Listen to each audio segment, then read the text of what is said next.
Desire rarely announces itself as cruelty at first. It disguises itself as longing, as envy that feels justified, as a hunger that convinces itself it deserves to be fed. For Dylan and RJ, that hunger had been growing quietly for months, coiling beneath polite smiles and friendly proximity, fed by every stolen glance Will and Electra shared, by every effortless intimacy that seemed to mock those standing just outside the circle of their happiness. What made it unbearable was not merely love lost or unattainable, but the certainty that Will and Electra possessed something complete, something whole, something that required no manipulation to sustain itself.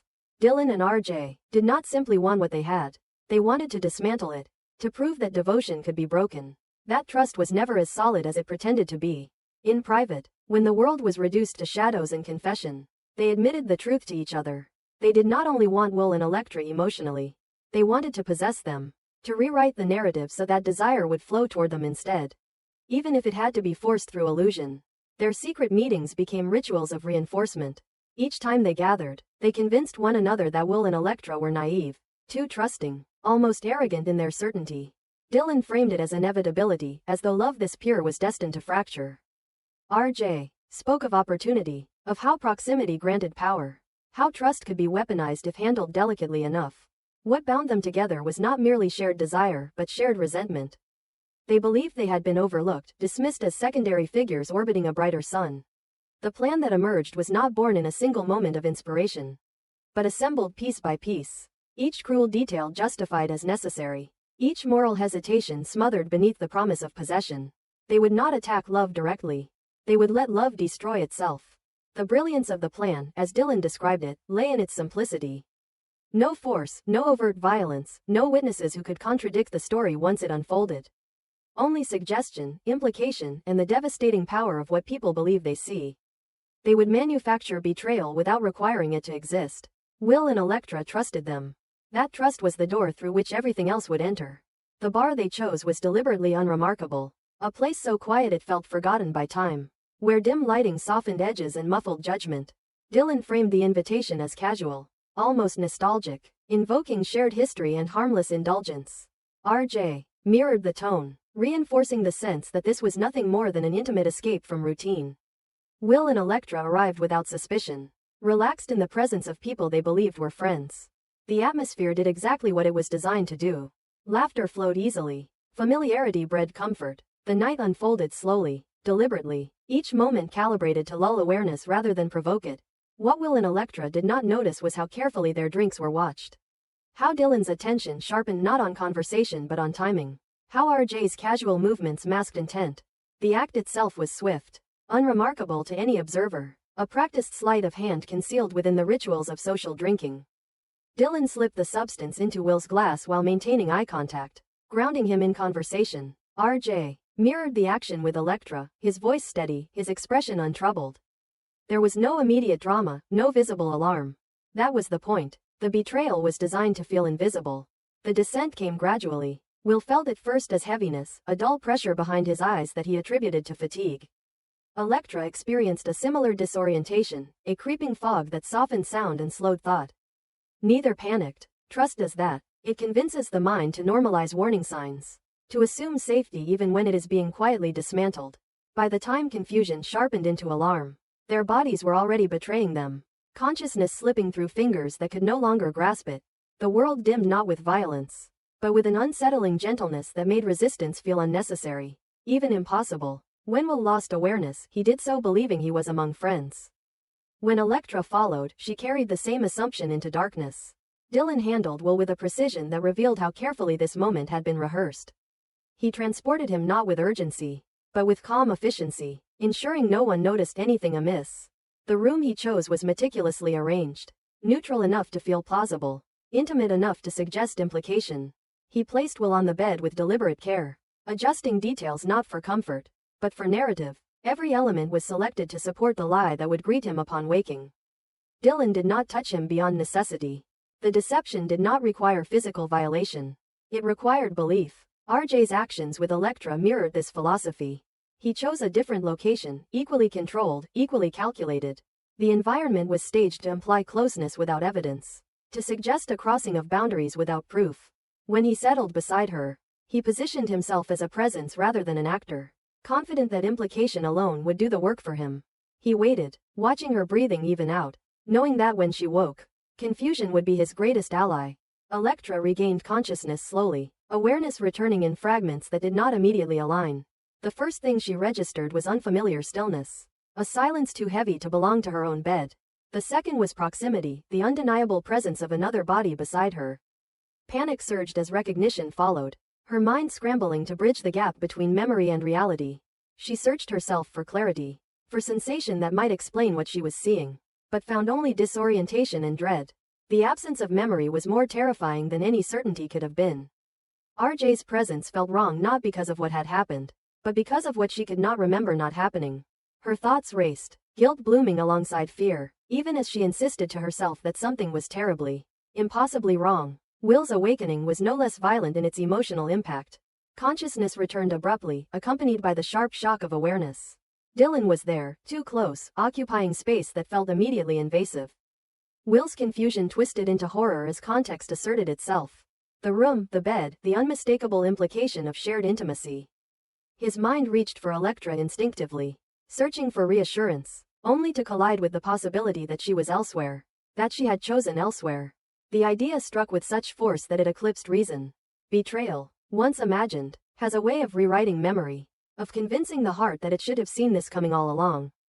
Neither Will nor Electra was given time to ground themselves before the next phase of the plan unfolded. Dylan and RJ did not need to speak.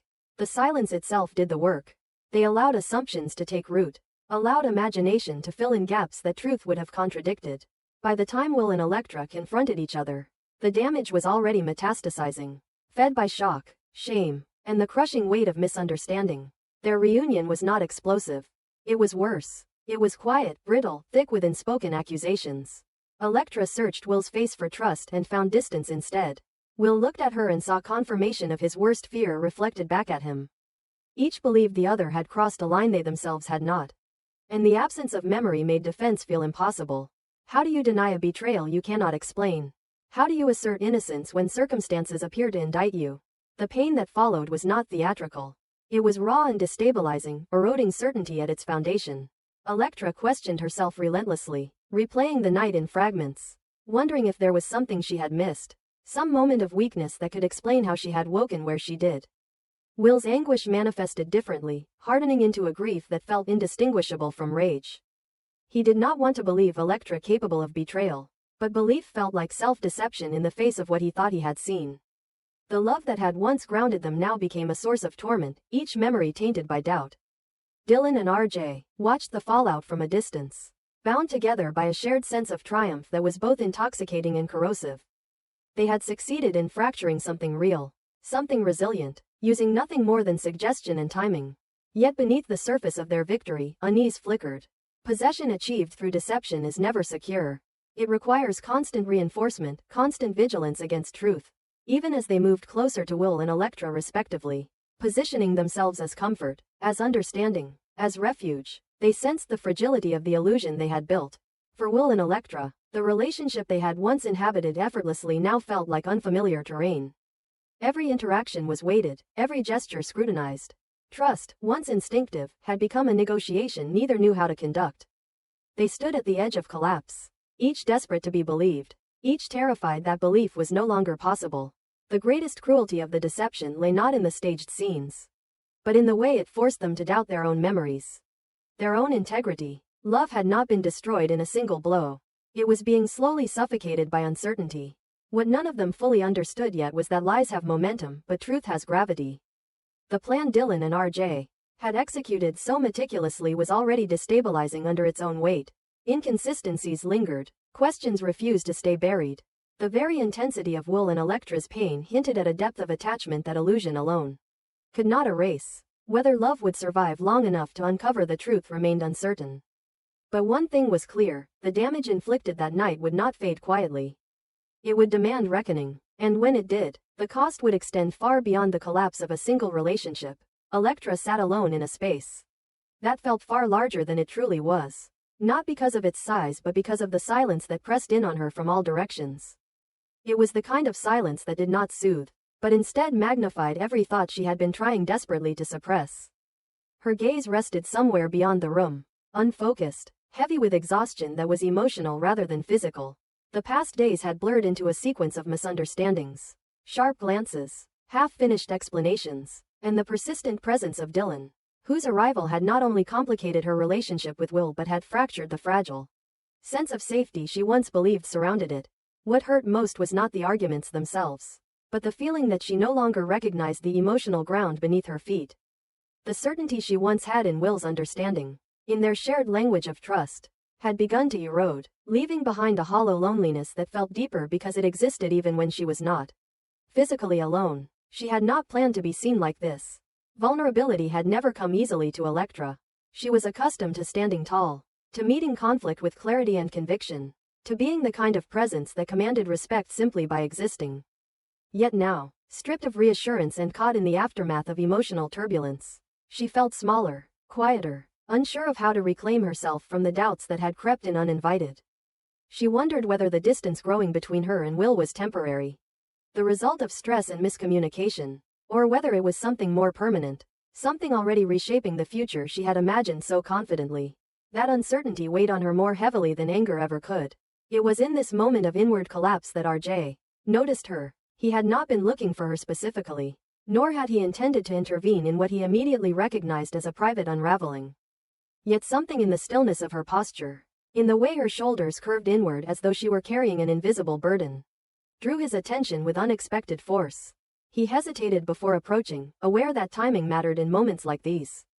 Too abrupt, and concern could feel intrusive. Too distant, and it could feel like abandonment. When he finally moved toward her, he did so with deliberate calm.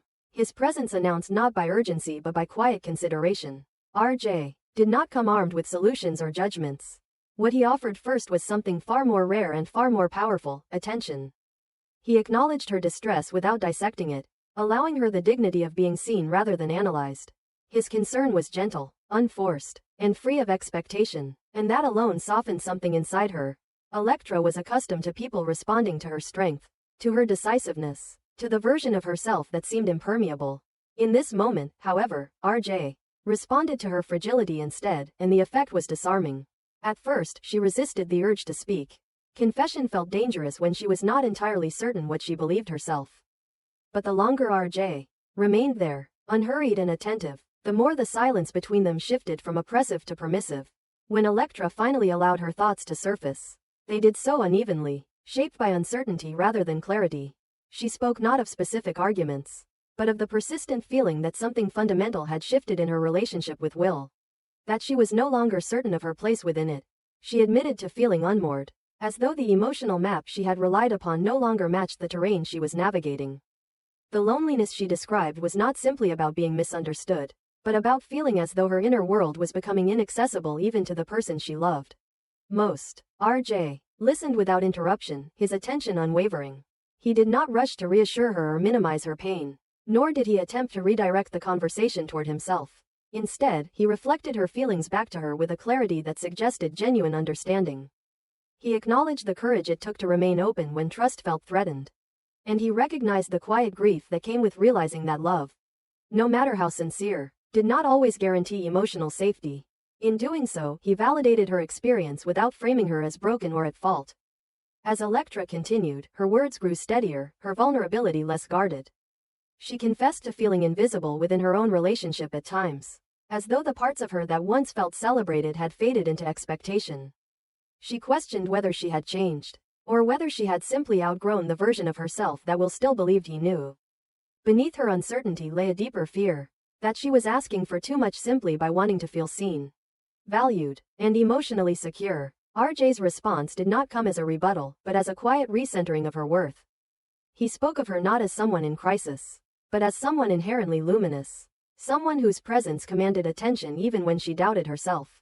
He reminded her of the strength she carried not as armor, but as identity, of the confidence and intensity that had always defined her.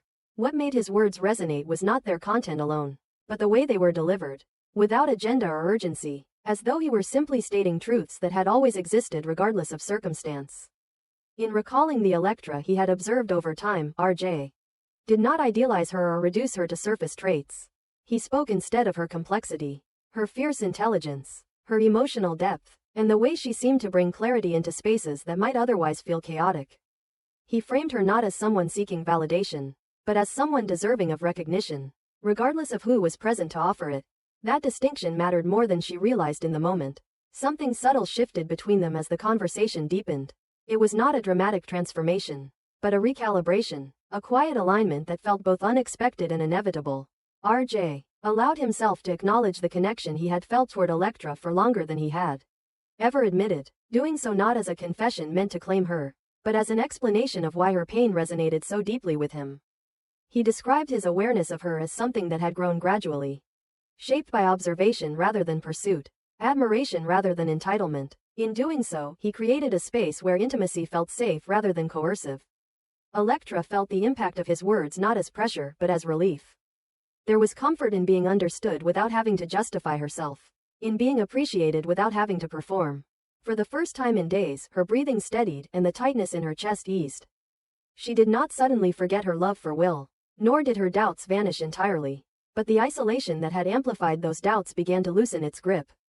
RJ's presence did not demand that she choose, only that she rest, and that distinction made all the difference. The moment of physical connection that followed was brief and unassuming, yet charged with significance. A light touch at her hand, a meeting of eyes that lingered just long enough to acknowledge what words could not yet articulate. It was not an act of betrayal, but of recognition, a silent acknowledgement that something within Electra was shifting, responding to care offered without condition. The gesture did not overwhelm her, but it grounded her, reminding her that emotional safety was not a myth, even if it felt temporarily out of reach elsewhere. When RJ expressed his intention to remain present for her, to offer steadiness rather than solutions, Electra felt a sense of security she had not realized she was missing. His promise was not dramatic or possessive, but quietly resolute, rooted in respect rather than expectation. It allowed her to imagine a version of herself that did not have to choose between strength and vulnerability, that could exist fully without apology. As Electra sat with that realization, she understood that this moment did not mark an ending, but a beginning of something far more complex. Her relationship with Will remained unresolved, heavy with unanswered questions and emotional reckoning yet to come. But alongside that uncertainty now existed a new awareness, a recognition that she was not as alone as she had believed, and that her capacity for connection had not diminished, only evolved. The path ahead was unclear, shaped by choices she had not yet made, but for the first time since everything began to unravel, she felt steady enough to walk it. And in that fragile, quietly transformative space between pain and possibility, Electra allowed herself to breathe again, aware that whatever came next would be shaped not by fear, but by the rediscovery of her own worth.